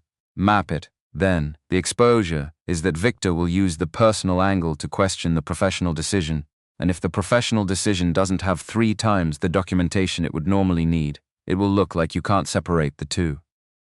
So we either document it to a standard that forecloses the question, or we wait until the personal dimension is clearer. Stephanie looked at her water glass. What does clearer mean? It means that a CEO dating someone who has a business relationship with her company is a governance question. A CEO who has a documented arm's-length professional relationship with a vendor, who she subsequently starts dating, is a timeline question. Monica's voice was even. Sequence matters. The implication was clear. Establish the business relationship first, on paper, with board visibility. Then, separately, whatever else. It was sound advice. It was the kind of advice Monica gave because it was correct, and because she had Stephanie's interests fully in mind, and because she had watched 3 different executives at 3 different companies fail to sequence these things properly, and had absorbed the lesson at their expense. It was also advice that, sitting in the Carlisle room on a Saturday night, felt like swallowing something with corners. Set up the fleet evaluation, Stephanie said, formally. Full board visibility. And the personal is mine. Monica nodded once. That was enough. Victor Bryant crossed the room at 9:40. He stopped at their table with a glass of something amber and the particular ease of a man who had never once in his life considered that his arrival somewhere might be unwelcome. Stephanie. He used her full name the way he always did, an assertion of familiarity that she had never corrected because correcting it would have given it more weight than ignoring it. Victor, she didn't stand, didn't look up immediately, celebrating the Pendleton. He managed to load the word with something that made it sound like a question about the legitimacy of the method. Having dinner, he looked at Monica. Monica looked back with the exact expression she used when she was actively filing something away. I've been thinking, Victor said, settling into the particular register he used. When he was doing the thing that wasn't quite a threat, but functioned exactly like one about the vehicle maintenance situation. The fleet contract coming up for renewal. There's a shop in Bellevue that's apparently been discussed. It hasn't been discussed formally, Stephanie said. It's under evaluation. Informally, though, he turned the glass slightly in his hand. Stephanie, I've been in this company for 11 years. Your father trusted my judgment on matters of governance. I'd like to think that trust extended. The trust was between you and my father. Her voice was steady. I have my own, he smiled. It didn't reach, of course. He looked at Monica briefly, then back at Stephanie. Enjoy your evening. He walked back toward his table. Monica waited until he was out of range. He's going to move at the next board meeting. I know. When is it? 17 days. Stephanie picked up her fork. That's enough time. For what? She looked at the space where Victor Bryant had been standing, and her jaw was doing the composed, working thing. And Monica, who had seen that jaw in 37 states and 200 board meetings, recognized that it was not about composition right now. It was about calculation. To do this correctly, Stephanie said, all of it. Correctly, Section 4. Monday morning, 10 days before the board meeting, Darnell got the call at 8:15, not Stephanie, a woman named Deborah White, who identified herself as Executive Administrative Coordinator for Coldwell Global Holdings. Ms. Coldwell's office was reaching out to schedule an evaluation of the company's fleet maintenance contract. Would Cooper Restorations be available to receive a formal request for proposal with specifications for the 53-vehicle executive fleet? Darnell sat at his father's desk, the oak one, with the coffee ring that had been there since 2009, and listened to Deborah Whitehead explain the scope, 53 vehicles, quarterly, service schedules, on-call capacity for priority vehicles, and separately, the personal collection, 12 vehicles, vintage, mostly American, mostly in various states of need. The retainer figure she mentioned, for the evaluation period alone, would cover his banknote with room left over. He asked Deborah White to send the proposal in writing. She said it would arrive by end of day. He thanked her. She thanked him. He set the phone down. He sat at his father's desk for a while. The bank notice was still on the kitchen counter. 11 days now until the deadline that would require either a payment or a conversation he didn't want to have. He'd spent the last week running numbers in configurations that didn't improve from any direction, which was the specific kind of math that wore you down, not by adding difficulty, but by removing options until the set was empty. And now, a retainer that covered the note, he should feel relieved. Part of him did. Underneath the relief was something more complicated. A question about sequence that he couldn't fully articulate but could feel, the way you feel a misaligned component before you can name it. He called her. She picked up on the second ring. I got a call from Deborah White this morning, he said. I know. Her voice was even. Careful. The careful of someone who had thought about this call before it came. Stephanie, it's a real contract, she said immediately. It's a legitimate evaluation. The fleet situation has been a problem for 2 years, and I've been looking for the right shop, and, I know, he stopped her. Not harshly, evenly. I know it's real. That's not what I'm asking. A pause. What are you asking? He thought about how to say it. Found the simplest version. I'm asking if there's anything else I should know. About the timing. About why now, silence. The kind she didn't fill immediately. Which he'd learned over 4 days of phone calls to recognize as her thinking rather than her avoiding. Victor Bryant has been asking questions about you, she said. About the shop. About the business situation. A breath. There's a board meeting in 17 days. He's going to use whatever angle he has. If the fleet evaluation is formalized before that meeting, documented, board visible, based on professional merit, he doesn't have an angle. He let that land. He understood what she was saying. He also understood what she wasn't saying, which was that the sequence of the formal business relationship versus whatever else was happening mattered to people who were watching, and that she was trying to protect both. "You should have led with that," he said. "I know," said simply. Without excuse, instead of having Deborah White call, yes, he looked at the desk, at the coffee ring, at the framed photo on the corner, him and his father and Zoe, the day they brought Zoe to the shop for the first time, when she was 3 and had immediately walked to the nearest car and attempted to open the hood. "Send me the proposal," he said, Darnell. "I'll read it. If the terms are right, we'll proceed." He kept his voice steady. "And next time, call me directly. Not through your office. Next time," she said, directly. The pause that followed was not empty. It was the pause of two people on a phone call who are saying something in the space between words. He ended the call. Lorraine was going to say something about this.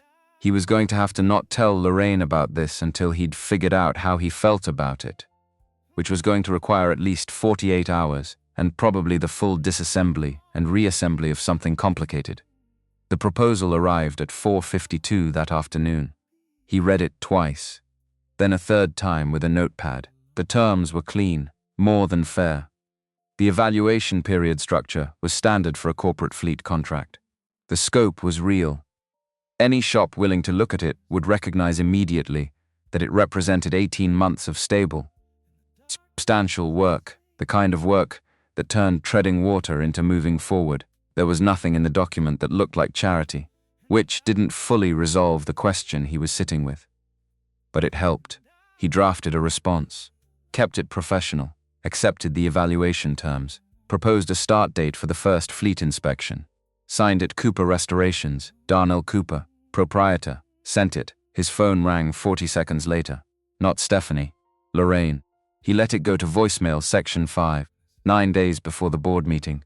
Darnell was at the shop late, not because the work required it, because the shop was where he thought, and he had things to think about. The Mustang was done. It sat in the center bay under the overhead lights, in a state of completed restoration, which was one of the few experiences in Darnell's life that reliably produced something close to peace. There was a before and after quality to finished restoration work that never lost its clarity.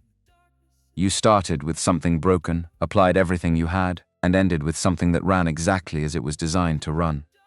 No ambiguity, no partial credit. Either the engine turned and the timing held, and the machine did what it was built to do, or it didn't. Nothing else in his life had that clarity lately. He was sitting on the floor of the shop, back against the Mustang's rear tire, when headlights swept the bay door, not the Jaguar. He would have recognized the Jaguar. A black sedan pulled into the lot and sat for a moment, engine running, and then cut out. The door opened. Victor Bryant stepped out.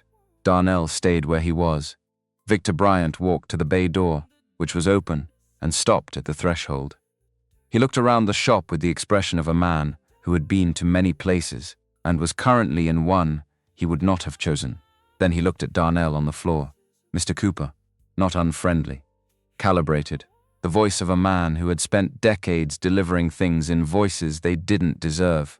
Darnell stood, not because the situation required deference, because he was more comfortable having a conversation on his feet. Mr. Bryant, he'd done his research over the past several days, once Monica's warning had worked its way back to him through a phone call from Stephanie. He knew who Victor Bryant was. He knew the 11 years, and the board votes, and the Pendleton situation, and the 3 attempts to engineer outcomes that required Stephanie's signature on documents she hadn't agreed to. He knew what this visit was. Victor looked at the Mustang, gave it a measured look of the kind that men give things they are about to use as an opening. "Beautiful car," he said. "Thank you. Full restoration, numbers matching, engine, transmission, all chassis components. Took 7 months. You do good work," he said it generously. The generosity of a man about to clarify a condition. "That's not in question. What I came to talk about isn't the work. I know what you came to talk about." Victor paused, recalibrated slightly. "Then you know that my concern is Stephanie." He took one step into the shop, which Darnell registered without moving. "She's brilliant. Her father was brilliant." Brilliant people sometimes make decisions in one area of their life that create complications in another, and the people around them, the people who care about the institution she's built, have an obligation to flag those complications. You're here to tell me to end the business relationship.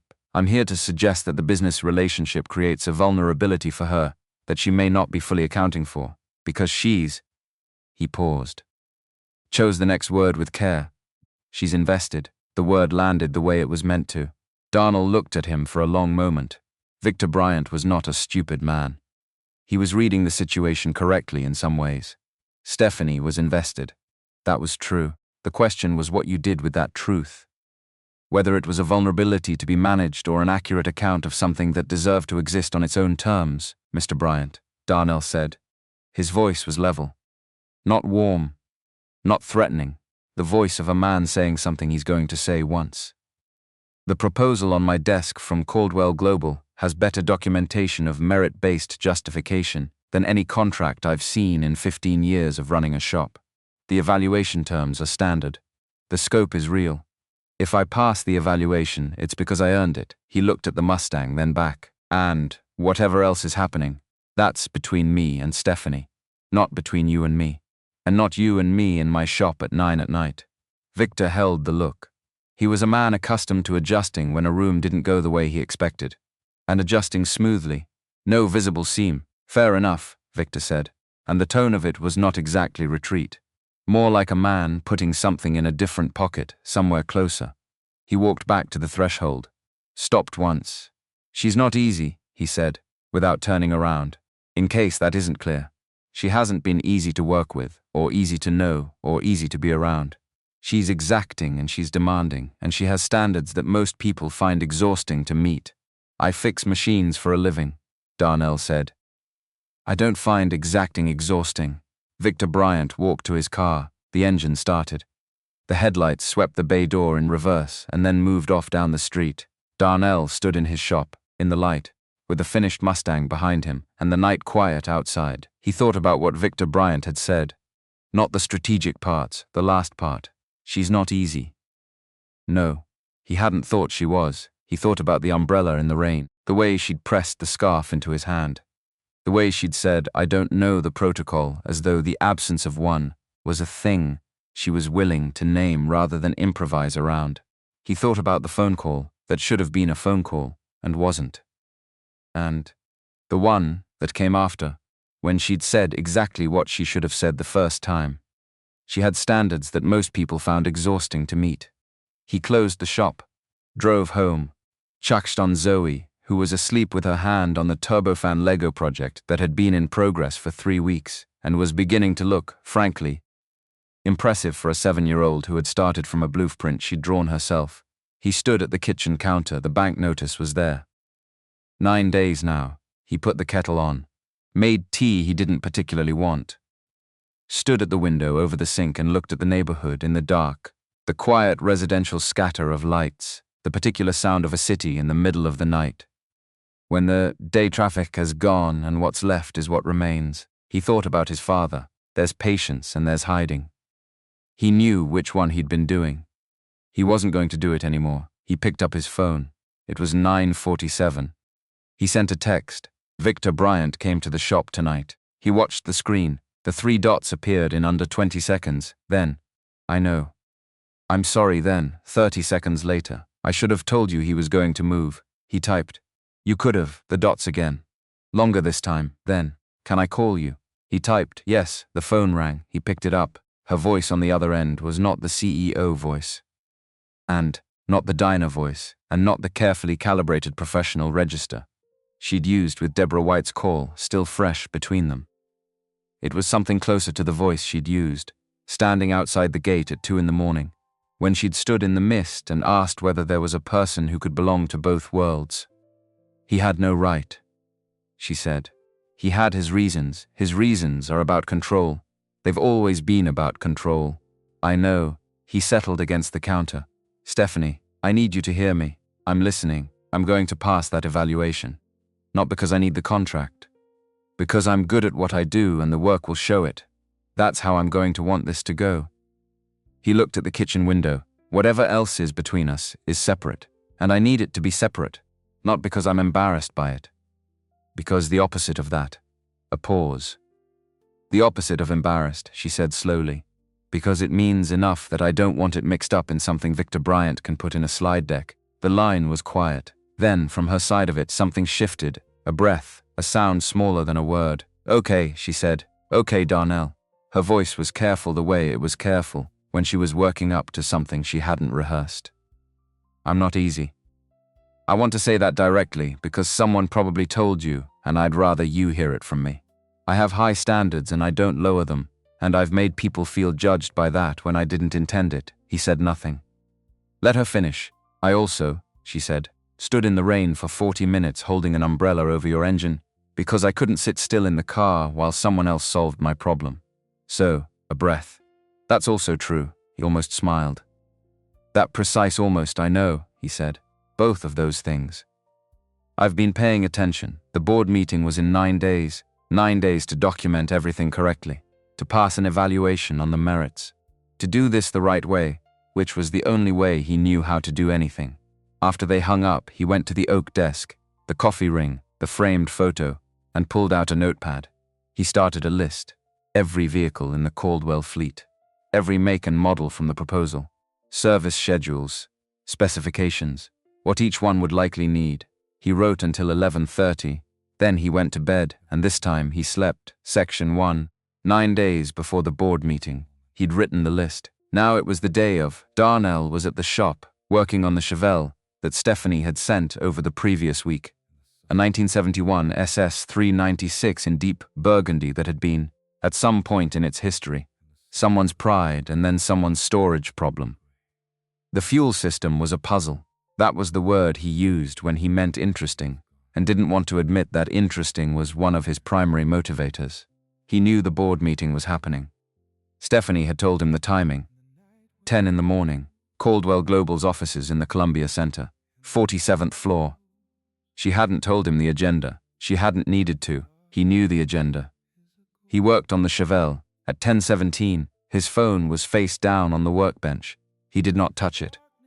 Whatever was happening on the 47th floor of the Columbia Center was Stephanie's room, her walls, her years of work. He was not going to sit with his phone in his hand treating it like a medical monitor because he could not control what was happening, and the anxiety of trying was a tax. He was not willing to pay. He pulled the fuel pump, set it aside, found what he was looking for in the fuel delivery line, a partial obstruction that 2 previous shops had missed because they'd been testing pressure at the wrong point in the system. Classic, forgivable the first time. Not by the 3rd attempt. He started the documentation. At 11:43, his phone buzzed. He turned it over. Stephanie. It's done. Can I call you in 20 minutes? He typed back. Yes. He put the phone down. Kept working. At 12:04 she called. He picked up on the first ring and said nothing, just held the phone and let her arrive at whatever she'd arrived at in her own time and in her own order. She exhaled first. Then, Victor presented his concerns about the fleet contract. Okay, he had 3 slides, a timeline of events, a note about the business financials, a copy of a commercial real estate filing that showed the arrears status. Her voice was even, not shaking, not triumphant, even, in the way of someone who has been through enough versions of this room to have a felt sense of the outcome without theater. He argued that the contract award was influenced by personal factors and represented a governance risk. What did the board say? They listened, a pause. Then I showed them the evaluation file. He waited. 43 pages, she said. 3 vehicles, fully documented. Deficiency reports on what the previous contractor had missed over 18 months. Projected service cost differential. My team ran the numbers from the assessments against our historical spend. We are looking at a 31% reduction in annual maintenance cost if we make the switch. 31%. He hadn't told her that number. He'd given her the assessments. Someone at Coldwell Global had done the math. Victor challenged the methodology, she continued. He asked whether the evaluation had been designed to produce a favorable result for a predetermined vendor. And I told him the evaluation methodology had been developed by our internal operations team before the vendor was identified. using criteria we've used for every fleet contract renewal for 6 years, and that if he wanted to dispute the methodology, he was welcome to bring an independent auditor at his own expense. A beat. He did not take that option. No, he called for a vote on whether to table the contract pending further review. The vote was 3-9 against tabling. Her voice shifted slightly, not softening, something more like landing. The contract was approved, full term, all provisions. He stood in the shop with the Chevelle behind him, and the afternoon light shifting through the bay door, and the phone warm against his ear. He didn't say congratulations. It didn't fit the shape of the moment. You did the work, he said. We did the work, said plainly. Exactly as much as she meant and no more. He turned it over. Then, Victor's not done? No, she agreed. He's not.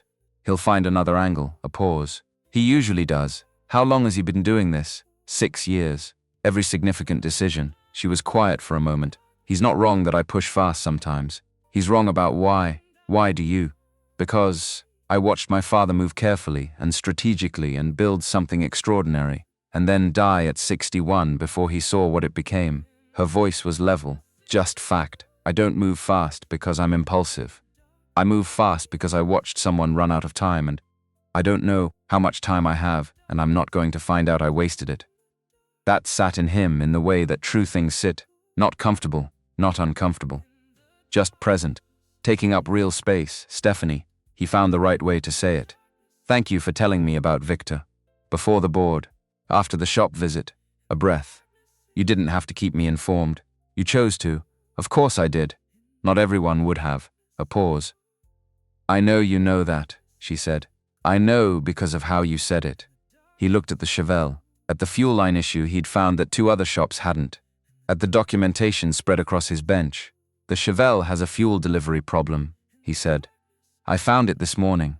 I'll have it fixed by end of week. The shift in her voice was audible. Not quite a laugh, but the space where one might go. Of course you did. The previous shops were testing at the wrong point in the system. Of course they were. I'm going to write it up. Every step. I know you are. A pause that felt different from the pauses that came before. Darnell, yeah. Are you free Saturday morning? He thought about his calendar. The Chevelle. The Mustang delivery scheduled for Monday. The 3 fleet vehicles still in rotation. Zoe's weekend science fair project that had taken over the kitchen table for the past 11 days. What time? He said. Early. I know a place in Fremont. Coffee that's actually good. They open at 7. He almost said something about Earl's Coffee having a point of view and holding his loyalty, but that was a joke for a different moment. This was a different moment. 7 works, he said. 7, she confirmed. I'll send you the address. After he hung up, he stood in the shop for a while. The afternoon was moving toward evening, the light changing in that specific Seattle way. Not dramatic, just a slow rotation toward gold and then gray. The bay door was still open. From outside came the ambient sounds of the industrial park. A forklift 2 buildings down, a radio playing something he couldn't identify. The ordinary percussion of people doing the work that needed doing. He picked up his documentation notebook, went back to the Chevelle, and somewhere in the process of writing down what he'd found and what he'd done about it, he noticed that the weight that had been sitting on his sternum since the night he'd first seen the bank notice, the low-grade, consistent, structural pressure of a man carrying too many load-bearing problems at once, had shifted. Not disappeared, shifted, to a place that was more manageable. More like something you could work with rather than something that was working on you. He wrote his notes, finished the line. Capped the pen. Section 2. Saturday at 7. The coffee place in Fremont occupied a narrow storefront with 4 tables and a chalkboard menu written in a hand that communicated seriousness without apology. The smell when Darnell pushed the door open was the smell of something done right. The specific roasted depth of beans ground close to the moment, the clean steam of a properly maintained espresso machine. Not Earl's. A different philosophy entirely. A coffee that was trying to be exactly what it was rather than making a point about anything. Stephanie was already there. Corner table. 2 chairs.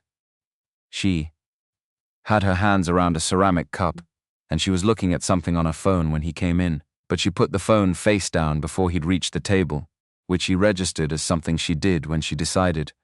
Someone had her full attention. She looked rested. That was the word. As though something that had been running at full capacity for a sustained period had been permitted, finally, to idle. He sat down. A server came. He ordered what she was having because he didn't want to spend time on the menu, and the smell was doing all the convincing he needed. 31%, he said. My operations team was surprised. She looked at him over her cup. They ran it twice. The previous contractor was doing the minimum required and charging the maximum allowed. That's extremely common. It's also easy to find if you look at the right data. Most people don't look at the right data. Most people look at the invoice and assume the invoice reflects the work. He accepted the coffee the server set down. Drank it. It was excellent.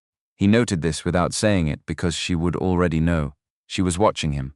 What? He said. Nothing. She looked at her cup. I'm trying to do something I'm not particularly good at.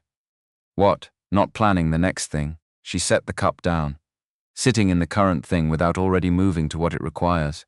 He looked at her. How's it going? Poorly. A beat. Getting better. He leaned back in his chair. Looked at the storefront window, and the Fremont Street beyond it, and the Fremont Street beyond it, the Saturday morning foot traffic of people who were not at work, running errands or walking dogs, or going wherever people go on Saturday mornings when the week has released them. Zoe has a science fair project, he said. It's been on our kitchen table for 11 days. It's a model of a 4-stroke combustion cycle. She built the moving components from scratch using parts from a hardware store and 3 broken appliances. Stephanie looked at him. She's 7, he said. She looked up the timing ratios and was annoyed that most of the educational resources use simplified approximations. He drank his coffee. I don't know where she gets it. Stephanie's expression was something he didn't have an exact word for. Recognition was in it. And something quieter underneath, lower and more personal. She sounds lonely sometimes, Stephanie said. He looked at her. Not unhappy, she said quickly. I don't mean unhappy. I mean, being the person in the room who thinks about the timing ratios when everyone else is satisfied with the approximation. That's a specific kind of alone. He was quiet. Yeah, he said. I know. They sat with that. Not uncomfortably. The way you sit with something that's been named and doesn't need to be solved. Just received. Stephanie turned her cup once on the table. I was that child. She didn't look up. The one who read the source documents, because the summaries left things out. The one who wanted to know the actual mechanism, not just the outcome. A breath. My father understood it. Most other people found it difficult to be around. Victor Bryant's words in Darnell's memory, standing at the threshold of the shop. She has standards that most people find exhausting to meet. He looked at her across the small table and thought about everything she'd said and not said over the course of the weeks since a rainy road on Mercer Island. And thought about what it cost her to do the thing she was trying to do right now, which was sit in a coffee shop on a Saturday morning without a plan for what came next. Zoe would like you, he said. Stephanie looked up. Not the CEO, you, he held her gaze. The person who reads the source documents. She'd understand that. Something moved in Stephanie's expression. Moved and settled somewhere lower and quieter than where it had been. I'd like to meet her, she said. And the simplicity of it, no hedging, no qualification, no protocol, was the thing that told him she meant it exactly as much as she said, and not a fraction more or less. He nodded once. She has a question about hyperdrive mechanics that I am not equipped to answer. Stephanie's face did the thing it did sometimes. The almost smile that preceded the real one by half a second. The one that came from somewhere that hadn't been managed or planned or curated for any room. I have extensive thoughts on hyperdrive mechanics, she said. I know, she laughed. The real one. Not the version that belonged to boardrooms or profile interviews or the carefully lit lobbies of buildings where decisions got made. The laugh that Earl's Diner had seen on a Friday night, that the corner booth with the cracked vinyl had heard, the one that her PR director would have needed a moment to recognize, and Darnell, who had been watching for. It let himself be glad. Section 3 weeks after the board meeting, Victor Bryant made his next move. It came through a journalist. Not a hit piece, nothing so direct. A profile, thoughtfully reported, professionally written, carefully constructed. The kind of piece that looked like recognition and read, if you knew how to read it, like a question. The journalist had done real work. The article covered the Pendleton acquisition, the 6-year rebuild of Coldwell Global, the competitive landscape of Pacific Northwest real estate and technology. It was, by most measures, fair, except for 2 paragraphs. The 2 paragraphs mentioned, in the context of discussing her leadership style, that Stephanie had recently awarded a significant fleet maintenance contract to a small Bellevue shop owned by someone she had a personal connection with. The paragraphs were careful. They didn't allege anything outright. They used the language of questions. Raised questions among some observers. Some board members have privately noted the optics of the decision, while the contract terms appear competitive. All the hedged, qualified, technically not accusatory language of journalism that wants to have it both ways. Monica called Stephanie at 7 in the morning, the day the piece went live. Stephanie read it on her phone while standing at the window of her home office overlooking the lake, coffee cooling in her other hand, reading the 2 paragraphs twice and then a third time. She called Darnell. He answered before the second ring. He'd already seen it. A regular client, who read that publication, had forwarded the link at 6:15 with a message that was well-intentioned and landed with the precision of an elbow to the ribs. "I'm sorry," she said. "Before anything else, don't." His voice was steady, not performing steadiness, steady. "You didn't write it." Victor gave them the angle, probably. A pause. "Stephanie, is the contract documentation solid, airtight? Did the evaluation process hold to the board-approved methodology?" "Completely." "Then the article is 2 paragraphs in the middle of a piece that otherwise covers you accurately." He looked out his own window. The shop window, the morning lot, the industrial park waking up around him. Who reads those 2 paragraphs and worries? She was quiet for a moment. People who were already looking for a reason, right? And those people were already looking, which means the article didn't create the problem. It just gave it a venue, a breath. What does Monica want to do? Issue a statement clarifying the contract terms and evaluation process. That makes sense. Stephanie paused. She also thinks we should be public. About the personal situation. That ambiguity is what's creating the shadow. He turned that over. Publicly. Whatever public meant when one half of the equation was a woman whose face appeared in business publications and whose decisions moved markets, and whose name generated alerts on financial news feeds at 7 in the morning. "What do you think?" he asked. "I think." She stopped, started again. "I think I am very tired of managing what other people see. I think I have spent 6 years making sure every decision I make is documented and justified and visible and above reproach. And I did that because I had to, because the room I was walking into expected me to fail, and I wasn't going to give them the failure they were waiting for. A breath. I also think that there is a version of my life where I manage that so well and for so long that I manage everything else away too. Including things that matter." He didn't fill the silence.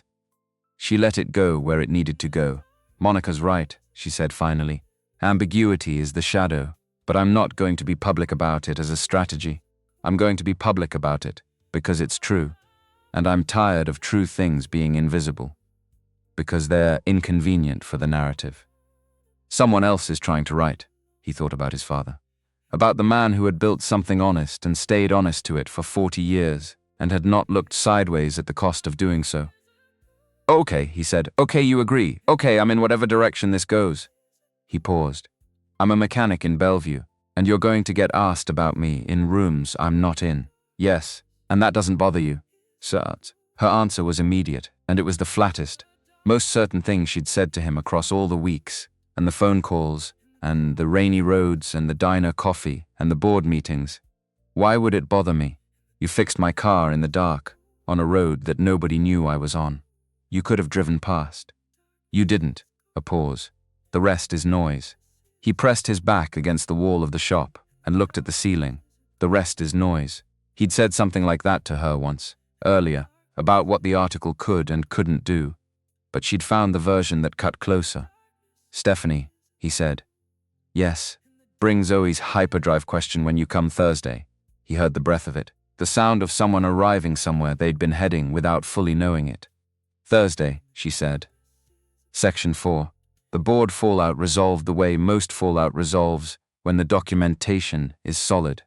Gradually, without drama, the opposition losing traction because there was nothing underneath it to grip. Victor Bryant did not escalate after the article ran. He attended the following board meeting with the demeanor of a man recalibrating, which was a more dangerous posture than open opposition, but a slower moving one. Monica issued the clarifying statement. It ran. The two-paragraph echo faded. What took longer to resolve, and what mattered more, was the thing that had no documentation and no statement and no board vote attached to it. Stephanie drove to the shop on a Tuesday evening, not because the Chevelle needed anything further. It was running clean, the fuel delivery problem fixed, the write-up complete and sent. Not because there was business to discuss. She'd said Thursday, and it was Tuesday, and she'd been learning, in the weeks since the board meeting, that she didn't always have to wait for the scheduled thing. Darnell was alone. Zoe was at her grandmother's for the night. The shop was quiet in the way it was quiet after a full working day. Tools hung back on their hooks, floor swept, bays holding their vehicles in the amber overhead light. She knocked on the frame of the bay door. It was open. She knocked anyway. He turned from where he was wiping down the workbench. Looked at her. Jeans. Grey sweater. She'd come from somewhere that wasn't work and wasn't a meeting. The particular ease of how she was put together said Tuesday evening, off duty, the version of herself that didn't belong to anyone's agenda. You're not here for the Chevelle, he said. I sent you the thank you for the Chevelle last week. You did. I wanted to see the shop at night, she said. When it's done for the day, he set down the cloth, watched her look at the space. She looked at it the way she looked at the E-Type's engine bay, the way she'd looked at the Mustang. The real interest, the kind that wasn't borrowed from someone else's enthusiasm or performed for the benefit of the room. It looks different, she said. From what? From the way I've been picturing it. She moved slowly into the shop, not touching anything. With the same consideration she brought around restored metal. I've been picturing it as the thing you're fighting to keep. And it doesn't look like a problem. She stopped near the center of the space, under the main light. It looks like the answer. He looked at her. She turned, found him watching her and didn't adjust. My grandfather had a garage, she said. Not like this. A 2-car residential garage in a suburb outside of Atlanta. He kept his cars in it. And spent his weekends in there, with the door up and the radio going. And nobody bothering him. She looked at a spot on the concrete floor. He used to say the garage was the only place where the problem was always right in front of you. You couldn't avoid it. You couldn't send it to someone else. You either fixed it or you didn't. He sounds like someone worth knowing. Her jaw did the working thing. She looked up. He died the year before my father, she said. 14 months apart, he stayed where he was. Let her have the space. That was a hard stretch, he said. Yes, just yes, without inflection. Without making it into something he had to handle on her behalf. He moved from the workbench and walked to where she was standing, in the center of the shop, and stood close enough that they were having a conversation rather than calling across a room. Close enough that he could see the particular quality of her face in the overhead amber. The honest light, the kind that showed what was there and left the rest alone. The coffee ring on my desk, he said. It's been there since 2009. My father put his mug down in the same spot every morning for 12 years, and I never had the heart to sand it out. She looked at him. Some things you keep, he said, not because they're useful, because they're true. She held his gaze for a long moment. Then, quietly, I kept every voicemail my father ever left me. I have them backed up on 3 separate systems, a breath. I've never listened to them, not since he died. I can't get there. She looked at her hands. But I can't delete them either. He nodded, slowly. Didn't say the thing that would close the space around it before it needed closing, because some things didn't need a door put on them. They just needed to be known by someone else. Held, briefly, by a second pair of hands. I know for someone, he said, who would listen to them with you. If that was ever something you wanted, she looked at him. Just so you know, he said, that's available. The shop was very quiet. The kind of quiet that accumulates over the course of a working day. When the tools are put away and the machines are resting and the only sounds are the ambient hum of the electrical system. and whatever is happening between two people in the middle of a well-lit space at the end of a Tuesday. She reached out, took his hand. Not dramatically. The way you take something that's been offered when you decide you're done being the person who doesn't. He looked at her hand in his. At the contrast, CEO and mechanic, the world's two different sets of what a life of work leaves on your hands. Then he turned his hand and held hers properly. They stood in the shop like that for a while, no agenda, no protocol, no documentation required. Just two people who'd found each other on a road in the dark and had been paying attention ever since. Section 5. 3 weeks later, Zoe met Stephanie in the shop on a Saturday morning. Not arranged. Zoe came down from the apartment at the back. The small living space connected to the shop that Darnell used when the late nights ran long, and found Stephanie already there, looking at the new project in the center bay, a 1969 Camaro in deep gold that was either going to be spectacular or was going to take another year to reach a verdict. The jury was still deliberating. Zoe stopped at the entrance to the bay. She sized up the situation with the speed of a 7-year-old who had inherited her grandfather's ability to assess a room. Quick, complete, already filing conclusions before the adults realized an assessment was happening. The distributor cap is wrong, Zoe said. Stephanie turned, looked at her, then looked at the Camaro, then back at Zoe, on the Camaro. It's been replaced with the wrong generation. You can tell from the shape of the cap body. Zoe walked toward the car with the absolute confidence of someone whose opinions were not a matter of debate. My dad hasn't found it yet because he's been working on the fuel system first. But it's going to cause problems once he gets there. Stephanie looked at Darnell. He kept his face completely neutral. She's probably right. She's definitely right, Zoe said. Not arrogantly. As a point of information, offered, because information was useful and withholding it would be inefficient. Stephanie crouched down to Zoe's level, not performing interest, not the smile adults put on when they are engaging with a child while their attention is actually directed at the child's parent. She looked at Zoe the way she looked at the E-Type's engine or the Mustang's bodywork. Like something that would tell her things if she paid close enough attention. I heard about the turbofan project, Stephanie said. Zoe's face did the specific shift of a child who has encountered an adult saying a real thing rather than a polite thing. Dad told you. He did. I got the staging right, but the fan blade ratio is off because the pieces I have don't come in the right geometry. Zoe examined Stephanie with the focused appraisal of someone deciding how much expertise to extend credit for. Do you know about turbofans? A reasonable amount. I know more about business acquisition than turbofans, but there's overlap in the underlying principles. What's business acquisition?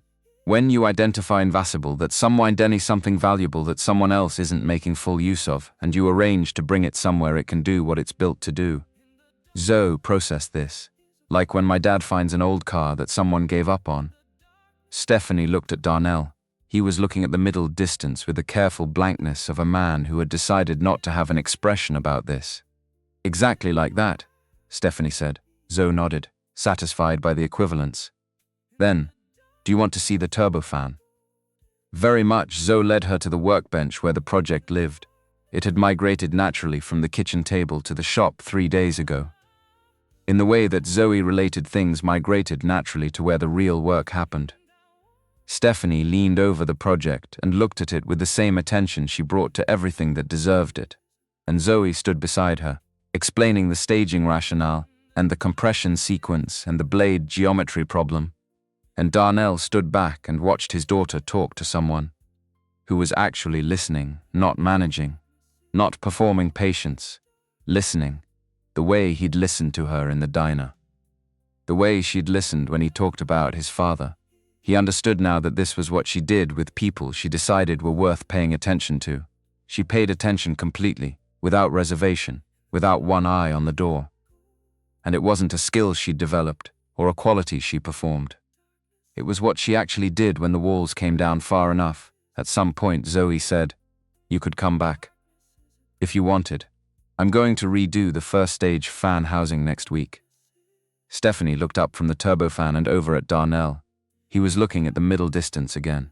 The expression of a man who is feeling something specific and has decided to let it be felt rather than named too quickly. I'd like that, Stephanie said. Okay.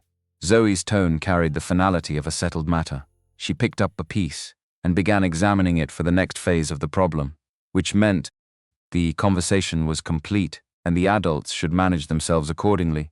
Darnell looked at Stephanie. Stephanie looked at Darnell. Perfect. And neither of them said anything, because there was nothing that needed saying right then. The shop was full of morning light, and the smell of metal and oil, and the particular warmth of a space that has been worked in for a long time, by people who cared about the work. His daughter was solving a geometry problem at the workbench. The Camaro was waiting for someone to find the issue Zoe had already identified, which he would find and correct because that was what he did. The fleet vehicles were in rotation, and the documentation was solid, and the bank extension had 1 week left, and the retainer from Coldwell Global had already cleared. The thing that had been sitting on his sternum since the night he'd first read that bank notice had been replaced by something else entirely entire. Not relief. Relief was the absence of weight. This was different. This was the presence of something. A forward-facing thing. A thing with velocity. The sensation of a machine that has been found in the dark and taken apart and understood and put back together by someone who knew what each piece was for and where it belonged. Running at the right temperature. Right timing. Right pressure throughout the system. He knew the sound of that. He'd been listening for it his whole working life. Later. Not that day, not that week, but later, in the way that later sometimes arrives without announcement. Lorraine asked him how he would describe it, what had happened, where things stood. He thought about it for a while. He thought about a gravel shoulder in the dark. Her stall was simple, about a woman who wouldn't sit in her car while someone else solved her problem. About the diner and the coffee that had a point of view and the way she'd eaten the cherry pie with the focus of someone who had been told they weren't allowed to enjoy things and had recently and quietly reconsidered. About a board meeting he hadn't attended, that she'd walked out of with a 31% cost reduction and a 3-9 vote and her father's company intact, her stalls. About his daughter explaining fan blade geometry to a billionaire CEO who was listening the way you listen when you are genuinely interested. And there is nowhere else you want to be. He thought about what it meant to find something broken on the side of a road. Not broken beyond recovery, just stopped. Sitting in the dark with the power out, waiting for someone who knew which component to look for and wasn't afraid to get wet finding it. He thought about his father on a Sunday afternoon with the radio on. When something is broken, you don't throw it away. You take the time to understand it. You find what's damaged and you put in the work to bring it back. He thought about Zoe at the workbench with the fan blade ratio problem, working it out one piece at a time with the patience of someone who has learned that the right answer exists even when it takes a while to locate. He told Lorraine, "It's like a restoration." She looked at him. You find it in a condition that most people would drive past and you stop and you open the hood. And you figure out what happened and what's needed and you do the work, all of it without cutting corners. He looked at his hands, the permanent slight stain at the edge of his thumbnail that never quite washed off no matter what he used. And when you turn the key and the engine runs, not rough, not fighting itself, just running the way it was designed to run, that's when you know. Lorraine looked at her brother for a long moment. "Darnell," she said. "Yeah, that is the most romantic thing you've ever said to another living human being. I was talking about restoration work. You absolutely were not." He picked up his coffee. He did not confirm or deny, but somewhere on Lake Washington, in a house overlooking the water. Stephanie Coldwell was on a call with Monica about the next quarter's priorities, and she looked out the window at the rain starting up again over the lake, and she thought about a specific stretch of road on Mercer Island. About the sound of her car not starting. About headlights cutting through the rain toward where she was sitting. About the specific and unhurried way someone had gotten out of a truck and walked toward her, without running. Without performance. Without any apparent calculation about what it might cost him, just because it was the obviousest thing to do when someone needed help. She said to Monica, "Can we move the Thursday morning meeting to 2 o'clock? I have somewhere to be at 9. Monica said. "The shop," Stephanie said. "Yes," Monica said. "I'll move it." She said it the way people say things when they've stopped having opinions about them and have simply accepted what's true. Stephanie looked at the rain on the lake, and outside in the industrial park south of Bellevue, a 1969 Camaro sat in a bay under amber light, waiting for someone to find the thing that was wrong with it and fix it properly. And a 7-year-old was working on the fan blade ratio problem, with the specific patience of someone who has inherited the understanding that some things take exactly as long as they take. And the only wrong answer is to stop before you get there. And Darnell Cooper stood at his father's desk, the coffee ring, the framed photo in the corner, the worn surface of 40 years of a man working at the thing he was built for, and wrote the first line of the Camaro's intake assessment with the same unhurried hand his father had used in this same shop for 20 years before him. The engine would run right when it ran right, not before, not because someone wished it sooner, because the work had been done.